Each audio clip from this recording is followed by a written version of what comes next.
Not only is Central Park suffering through a driest start to the year on record, but Central Park, Kennedy Airport, and Newark Airport are all suffering through their driest period on record from August 20th to February 8th, or 7th actually. And we'll see about the 8th because there is supposed to be precipitation and some variety tonight. But this is getting into really bad territory, and the precipitation on Thursday, as you could tell from the landscape, was not enough to end the drought conditions. They're probably not going to put the drought warning in New York City back in play now, given that it's pretty much useless in February. But if we don't get some serious rainfall soon in February, March, then in April it's going to be bad. And a drought emergency cannot be ruled off the table either. In a drought emergency, no fireworks, no barbecues, no pools, no watering of the grass, no unnecessary use of water. We didn't get to that point last time. We got close, but we never got there. And we're at danger of that happening again, because even though we got some good rain after that, it then completely stopped raining after that. First of all, February, we have a system that's going to bring between 0 and 7 inches of snow, but should be about a ½ inch of precipitation. So that'll be good for precipitation. And then there's a Tuesday, Wednesday winter storm, which could happen, or it could miss completely south. I don't know what's going to happen.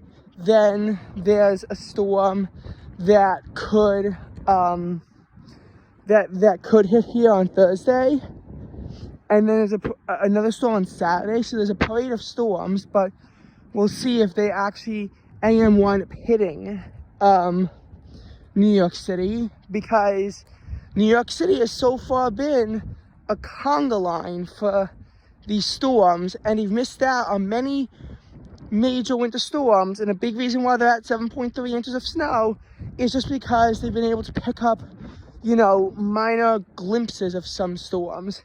February 6th, dropped a ½ inch in the city as the system moved north. January 11th, system moved south and north, but could not combine. ½ inch in New York City. 0.9 inches on January 6th, storm moved south. Storm is too far north and there's a lack of precip on January 19th. As such, only 1.6 inches at Central Park. It's bad. And also frustrating if you're a snow lover. But from the angle of drought, these storms, aren't always so bad if they're north from a snow perspective, because that'll just mean rain. But if they miss south, that's really bad. Especially when you're considering the drought, and that it hasn't just, been a dry winter so far, but it's been a dry winter in combination with a historically dry fall that in some places in the metro area still ranked as the driest on record. And many parts of the metro had their driest 90-day period on record from the 20th of August to the 20th of November. So, first of all, the 20th of August, why am I cherry picking that date?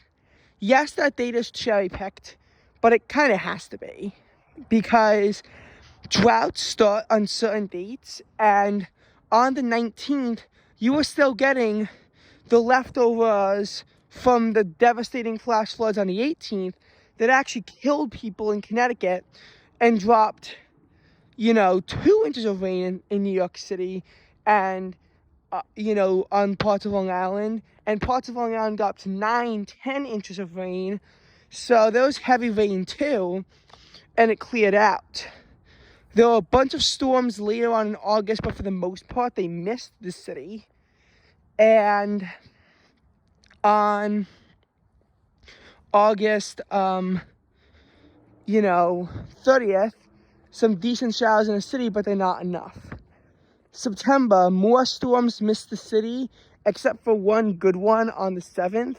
But one decent-sized thunderstorm is not going to cut it for multiple weeks.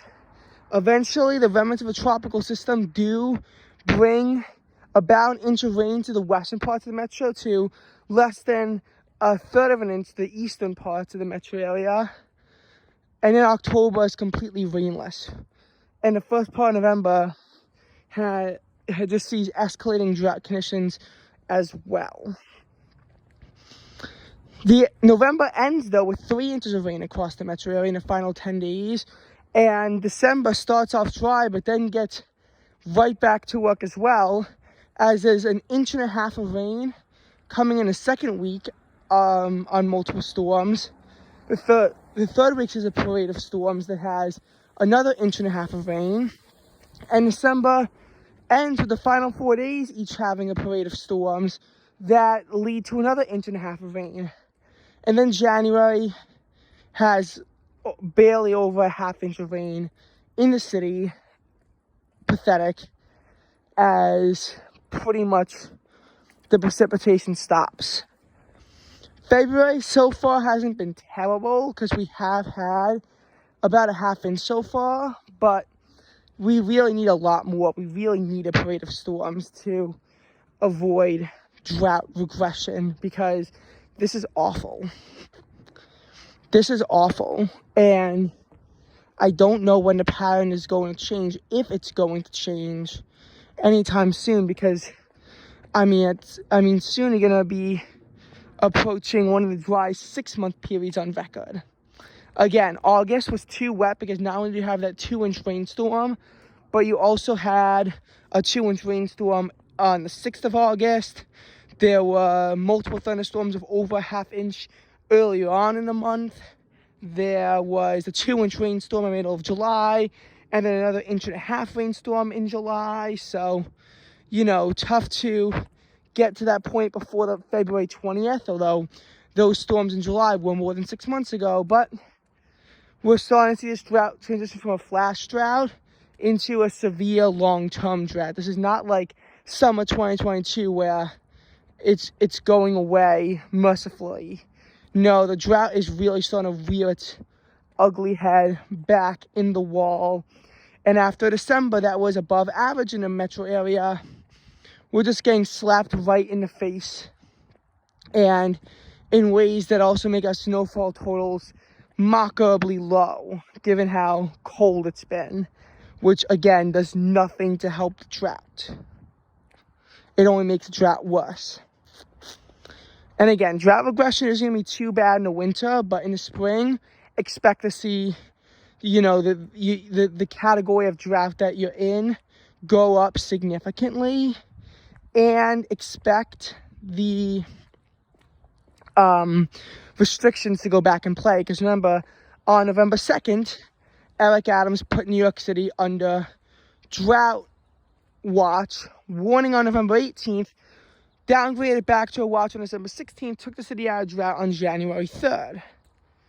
Which made sense, but you're almost wondering, why hasn't he put the city back in a drought watch when he realized that it hasn't precipitated very much at all since then, only about an inch in a span where you're expecting 5.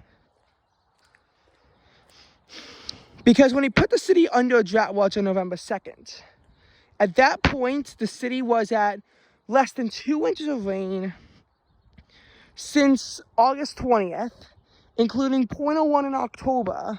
So they were at that point with, again, less than 2 inches since August 20th, in a period where you're supposed to average around 10. And then it escalates because you have 0.2 more inches, but you're supposed to average around 3, so furthering in the deficit, before it finally tries to close at the end. And in a period where you're supposed to realistically get like 6 inches of rain, the city actually does well and cashes in nicely with rain and gets close to 8.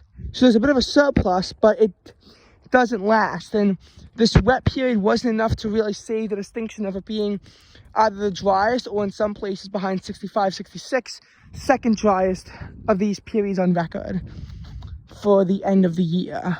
And, you know, you can even stretch this back to April 5th, but you won't get into historical territory if you stretch it back to April 5th. August 20th, though, you absolutely can stretch it back to historical territory. It's honestly a miracle that the drought monitor only has us in moderate drought when you realize how dire the situation has become. And there's a line of storms, so hopefully we can get some good precip out of them, but I wouldn't hold my breath.